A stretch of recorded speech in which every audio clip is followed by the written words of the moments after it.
What's going on, everybody, and welcome back to the Future Strategy Gaming channel. As always, I'm Drew, and this week in Eorzea number 3, let's get to it. So, Square Enix news to get us started. The media tour for Endwalker is coming on October 13th. I hope a lot of your questions get answered. I know I have a lot of them. Make sure to check out to see if some of your favorite content creators were able to be selected to participate in the media tour, and hopefully they can provide you with some good content and get some of those questions answered. I will see you at the next expansion as one of the people invited. That's my goal, at least, and I'm going to stick to it. Now, Live Letter 66 TLDR has been released on the Lodestone. If you're interested in taking a look at the TLDR or don't have time to spend watching the 7-hour-long live letter, the link in the description box down below will bring you to the TLDR area that Square Enix has published for the breakdown to that live letter. Hironobu Sakaguchi and Yoshi P both spoke at the Tokyo Game Show about the appeal and potential of an RPG. If you're interested in that type of content, make sure to check out the link below, and that way you can take a look at what they had to say down in the description box. Lastly, the 5th and final installment of Tales from the Twilight is on the Lodestone.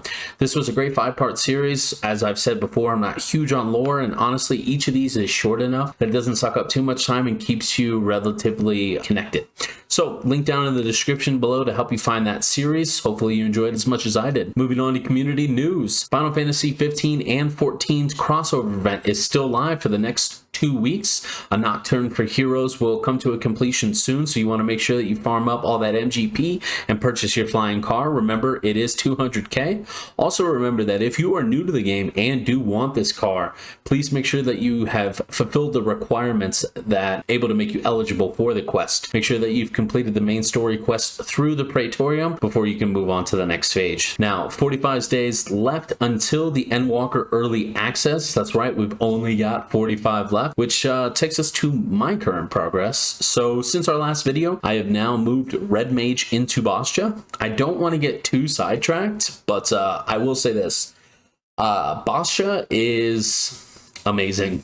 And the fact that it kills 2 birds with 1 stone by being a great leveling zone as well as being able to farm for your relic progression, I could swoon. I could make an entire video just on that. Now, I posted 2 weeks ago on the Final Fantasy 14 subreddit looking to try and find a co-host to a podcast that I have an idea for. Now, I was successful in finding not 1 but 2 people who I truly believe will gel very well with me, as well as be able to create a very quality podcast in regard to Final Fantasy 14 and other gaming and game design that comes into play and what kind of crossover we have. So once we've launched, I will start plugging it on YouTube as a way for me to get you more Final Fantasy 14 content into your hands, or in this case, in your ears. Now, as far as my prep goes for Endwalker, I am woefully behind. Ideally, I wanted to have the Red Mage, the Samurai, the Warrior, and the Gunbreaker to 80 by launch. As you know, I've got my Astrologian and my Monk to 80 already.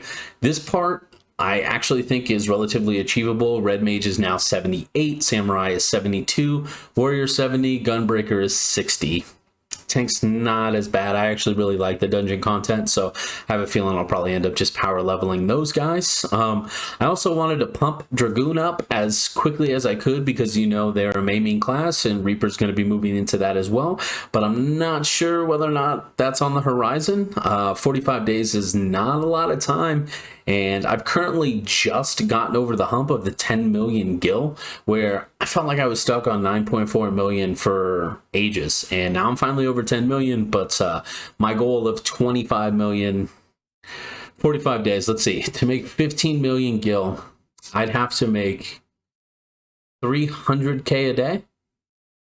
Right now I'm averaging 83k a day. I answered somebody's question in the subreddit for Final Fantasy 14 who asked that today, and I'm currently averaging 83k per hour, but I'm also only playing 1 to 2 hours a day, so I gotta make 300k a day to make that possible. I think it's doable, but we'll see. It depends on what content I want to get done with. So now, This video is actually going to be rather quick. That's kind of the intention on it. Where are you in your prep? I'm curious to hear what maybe I should have been doing or should be doing right now. Sound off in the comments below. Let me know what you plan on doing after the MSQ in Endwalker during that early access week, assuming that you've pre-ordered, obviously, and where you're at in your prep. That way I can potentially get some ideas from you. Until next week, I'm Drew from Team Future Strategy. Take care.